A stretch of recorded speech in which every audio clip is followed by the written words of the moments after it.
I hope that everyone has had a chance to keep up with the excellent Workers' World coverage about the RNC and the DNC and all the various articles related to it. So I don't want to repeat much of what is in my article this week. I just want to sort of do a summary. But definitely the case of Chelsea has everything to do with one of the characterizations that we've made about the DNC. I don't know if you noticed in the article, it's a very clever subhead, DNC. I came up with it. I thought it was very clever. The subhead is DNC, do not challenge, do note cynicism. I thought that was very clever. It is clever. Thank you, Dolores. And I want to first talk about the part about challenge and then talk a little bit about the cynicism. And with regards to the do not challenge aspect, of course, you know, the big elephant in the room, and not so much of an elephant, was, of course, the treatment and the attitude by the DNC towards the Sanders phenomenon, right? So I'm going to quote some of the things that I didn't have in the article. There was a very good summary in this website that's apparently for activists and writers and so forth, that's progressive, and they summarize some of the accomplishment of the Sanders campaign, and I think it's important to note this. In June, after the California primary, Sanders could list the following accomplishments. His campaign won more than 12 million votes and was victorious in 22 state primaries and caucuses. 1.5 million people came to Sanders rallies and town meetings. Hundreds of thousands of volunteers made 75 million phone calls.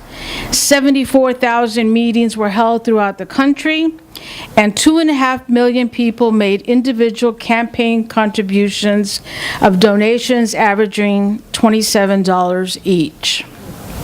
That's quite an accomplishment. I mean, it's no small thing, right?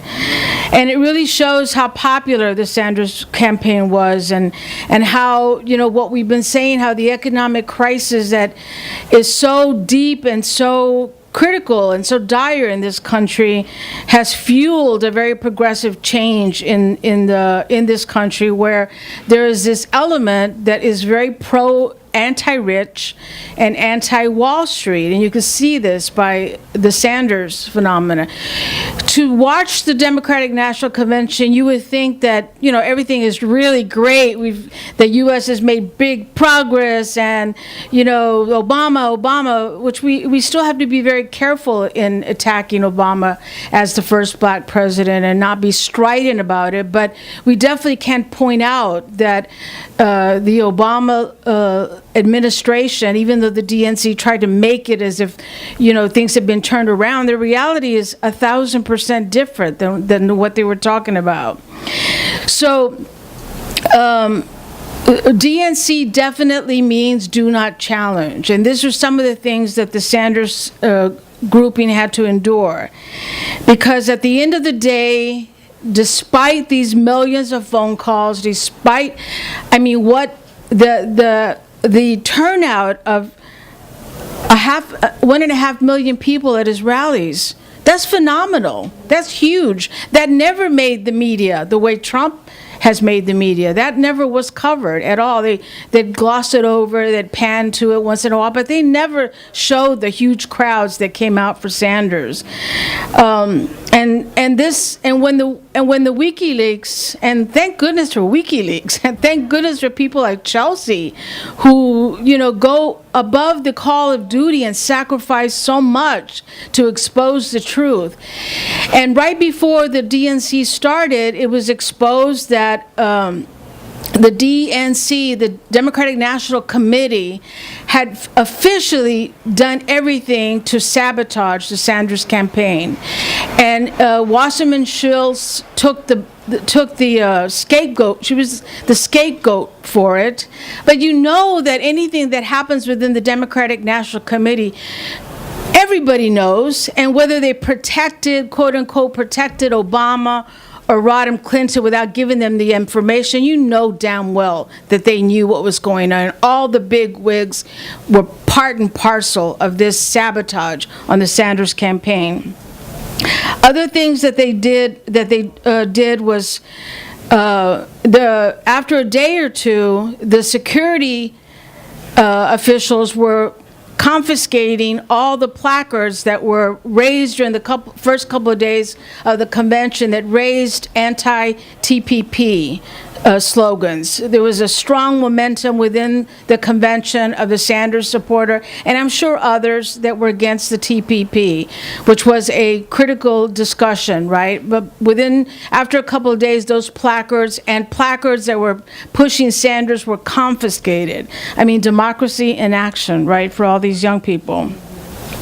And so then, unfortunately, when Sanders fell to the view that it was fear-mongering and decided to say that he would support Clinton because it was much better to have Clinton than Trump, which was part of the fear-mongering, whipping up fear about Trump to get that decision. Well, he was booed. Sanders was booed by his own supporters in his caucus as well as in the convention. And it was kind of exciting to see this. It was important to see this, you know.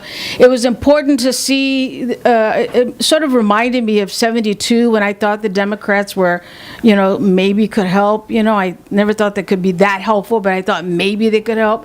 In '72, and McGovern lost. I think it was him. I think I cried about that one. That's the last time I cried over a Democrat, you know.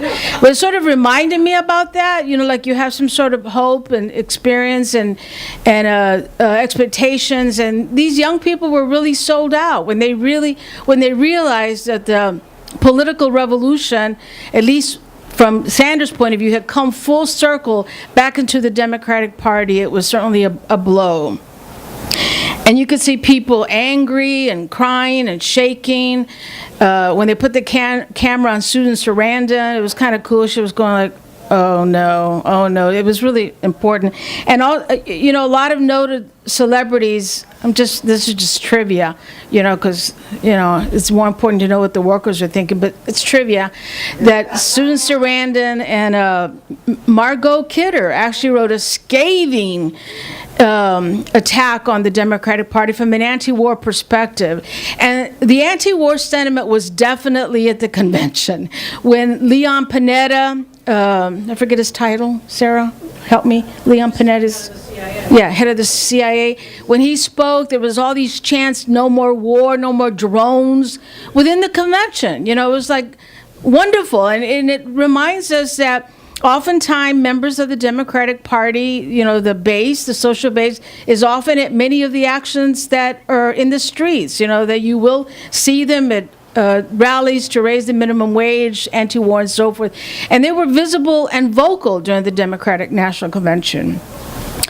And when Clinton closed the convention with her acceptance speech, if physical appearances note anything, I would surmise that by Bernie Sanders' body language, that he must have been thinking, what the hell have I done? Because his language was so, his body language was so like upset and angry, you know, which is just a little, again, just trivia. Because after all, why not protest the fact that the Democratic National Committee had sabotaged his campaign? Why not take it full circle? Why not walk out of the convention with all the supporters and really shake up the Democratic Party? Why sell out the base that had supported him? We're not trying to attack Sanders, you know, and most of us in this room are not surprised by this because he still has ties with the Democratic Party. He can only go so far. He still has allegiance to the capitalist system, even though he wants to reform it. And, you know, we take note of the contribution that he made in this period, and, you know, no one could take that away from him. But ultimately, this is as far as he could go. Now, while all the people were in the convention, you know, we have to take note of what was going on with the real powers to be.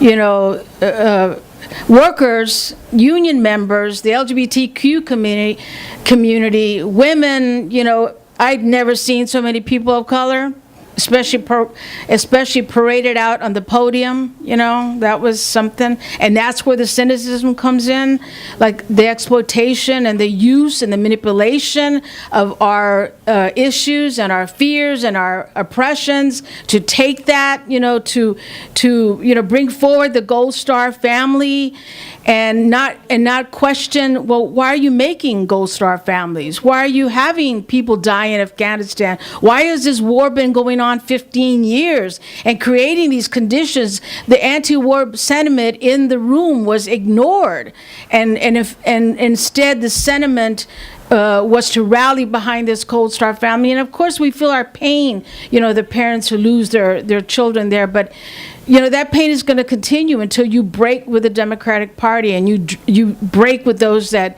bring on war, which was the Obama administration and all the administrations before him, and which Hillary Clinton, we know, is a complete warmonger.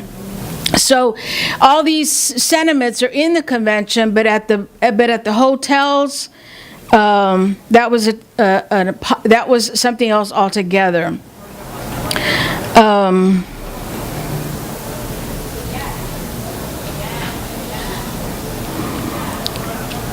So I want to point out a little bit about some of the lobbyists.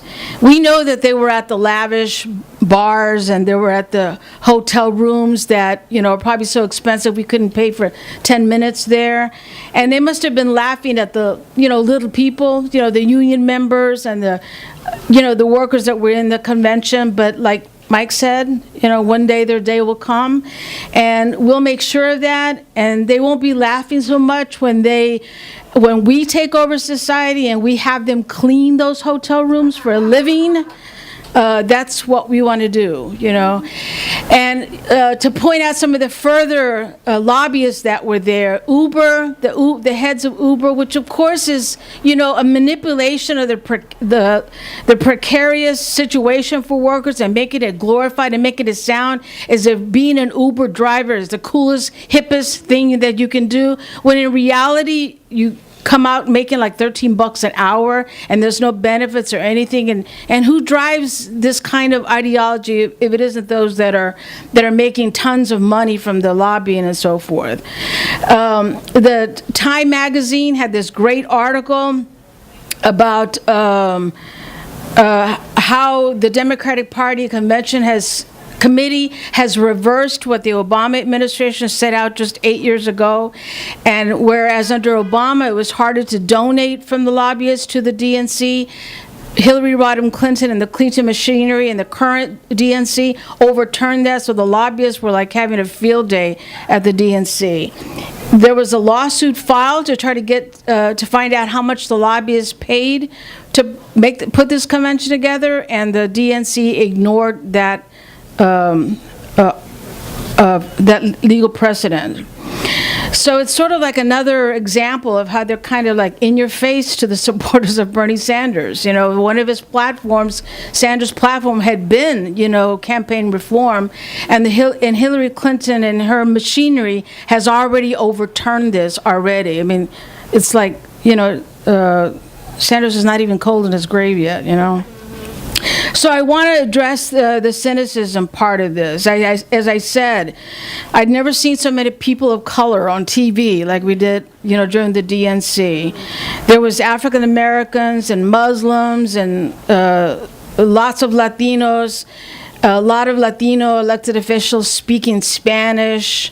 When the vice presidential nominee, whose name I forget, was speaking, not only did he speak Spanish, but he acted as if he was part and parcel of the movement in Honduras, and says something like, "We're listo," which means that we're ready.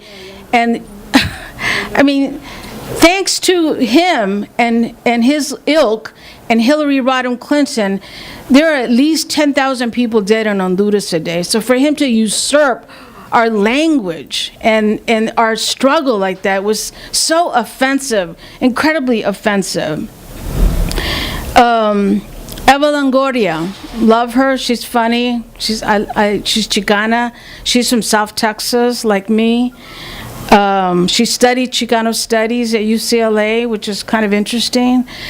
But she's a total Clintonite. And when she said at the podium, and also she said it with a lot of passion and anger, as if she was giving a talk in the streets, when she said, "I didn't cross the border crossed me," there was so many of us in Chicano activists who were like totally angered by that. You know, not so much her as a person, but that slogan is straight from the struggle. It's straight from the streets, from the movement of Chicano people for our rights and our struggle. And for her to take that slogan at the Democratic Party, a party that is completely allied with Wall Street, that is the descendants of slaveholders and is the descendants of those that stole Mexico and who committed genocide on indigenous people. This is what the Democratic Party truly is, even though it looks as if it's something else. It was very, very, I saw a lot of Facebook and emails from the many Chicanos who were just like really angry by that, about how the Democratic Party has skillfully and cynically co-opted this momentum. So even though it has this persona, right, and even though they have these platitudes, and even though we have, as the Cubans put so eloquently, we have a natural affection for the oppressed, and we're not going to attack the oppressed. When Michelle Obama, for example, came out on Monday night, I was so hoping that the Bernie Sanders people would not boo her, because it would have been incorrect politically, in my opinion. I think Monica's shaking her head so she agrees, but it really would not have been kosher to do that. And I think that if we had said that to them, fortunately I don't think they did, or if they did, they didn't show it. If we say that, they're going to accuse us, because I've seen this a lot, of identity politics. And this has come up a lot recently, even with regards to Hillary Rodham Clinton, that you should support her because she's a woman. And others are saying, well, that's identity politics. No. Identity politics is a bourgeois termination term. We want to say that the oppressed have every right to conduct their struggle in any way possible, in any way that they choose.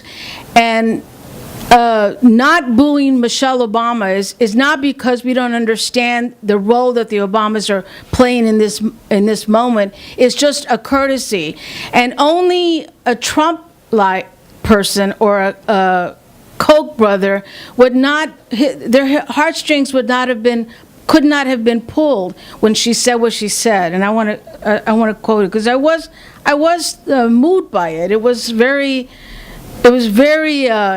cynical for the ruling class to have somebody like that there. And she helped to shut down the Sanders momentum very well. She set the tone for the rest of the week to shut down the Sanders momentum. That was her role for the ruling class, and she did it very well. But that doesn't take away from what she said, right? Is it okay if I say that? She said, that is the story of this country, the story that has brought me to this stage tonight, the story of generations of people who felt the lash of bondage, the shame of servitude, the sting of segregation, but who kept on striving and hoping and doing what needed to be done, so that today I wake up every morning in a house that was built by slaves. And you could see, black people in the audience crying by that, and it was quite moving. But police terror still goes on. It doesn't stop, even with a black family in the White House. And, all respect for because that Michelle and Barack had to be extraordinary to get to that position as black people. And, with respect to that, but what has it meant? And that's why we wouldn't attack the mothers of the movement either, who were there. The 9 women who felt like they had to be there because they felt that maybe there was a chance with the devil, which is Hillary Rodham Clinton, versus the devil fascist demagogue Trump. And so we respect them for having to be there. But unfortunately, that means that the work of the left, especially the left like us, that knows to be thoughtful and sensitive and careful with regards to the struggle of the oppressed, have to point out that it's not the solution, because the real powers of be are not in the convention. They're at the hotel rooms. They're the ones calling the shot, and that's what really goes on. So even the fact that the Koch brothers, they have not come out for Trump or Rodham Clinton, and they are saying, and why do they have to even bother? Whoever wins is going to be perfect for them. And whether Trump, I mean, he, every day it changes. Right now he's not doing so well. But even if he doesn't do well, and even if they find another person to run for the Republican Party, the damage that he has done has been done already. He has opened up a racist terror in this country, and that's not something you can just push back very easily. So whether he wins or not is irrelevant at this point, and Rodham Clinton is the perfect candidate for the ruling class. She has the experience of war in Syria, war in Honduras. Her machinery is what led to the mass incarceration of people, the dismantling of welfare. This is what they stand for. This is who they are. So another gesture that came out of the RNC was their constant evoking of Reagan. Why? What? The DNC. What did I say? The DNC, yes. Hillary Rodham Clinton and others were evoking Reagan over and over. There was this appeal to the right and appeal to the Republicans while they were shutting down Sanders and his momentum. It's like, so one of the important things, however, that has come out of the DNC that means an opening for us is that there is a momentum. There will be some folks who get demoralized by all this, who really had a lot of expectations and really thought the momentum behind Sanders would mean something. But there are others who are not ready to give up, and there's an effort to look for a third party. And unfortunately, the media, of course, plays in the hands of the ruling class. If the powers that be had ordered CNN or the other media to stop covering Trump, they would have done it. Because that they're the ones pay the bills. But they're promoting Sanders, and now they're even giving some lip service. CNN had a town hall last night of the Libertarian Party. Why give the Libertarian Party any credence? Why? It's not much better than the Republicans. It might be a little better, but not much. And I think that Jill Stein from the Green Party has also had one or two interviews on CNN, and definitely is being covered more by Democracy Now! And the Progressive Press. And we have no ill feeling towards the Green Party. And I remember the Green Party has been, I don't know if they still are, but I know that they have been very active in helping the case of Mumia. And so again, they have some of their people with us. But it's not enough to put our eggs in counting to the Green Party. And the real challenge is for us to try to get out Monica Moorhead as the presidential alternative. And I'm very happy to announce that and of course Lamont Lilly for vice president. I'm actually very happy to announce that we've actually gotten more interest in the party in the recent period. Especially we got an email from somebody in North Dakota that wants to know if we can be on the ballot in North Dakota. And I Googled the guy who sent in the request, and it looks from his Facebook page as if he's a Native American, indigenous person, which I figured he would be from North Dakota. And these are the kinds of leads that we want to follow and build on, because maybe we don't have the money or the ability to do as much as the Green Party does, but it doesn't matter, because the people who are attracted to Workersville Party in this period are people who see a difference and want a revolutionary answer, and understand that a black vice president and a black president means something. It means something very profound. And these are the people that we want to seek. So in the next few days, we want to put Monica and Lamont on the as a write-in status here in New York State. It's actually kind of easy to do that, and we want to each and every one of you, and to bring others to help us to get the word out, because we want the PPA and People's Power Movement and Families for Freedom and all the organizations that we work with all the time. Laundry Workers Center called us and wants to know how can their undocumented members vote, because they want their undocumented members to vote. Well, we have an answer. You know, you can write in and you can vote online. And so we want to do the kind of outreach that's necessary to let people know that here in New York State, you will have an alternative, a revolutionary socialist alternative, and that's to write in a vote for Monica and Lamont. So I'm very excited about the coming period. I think that we're going to, do really well by this. And I just encourage everyone to help build the campaign here in New York City.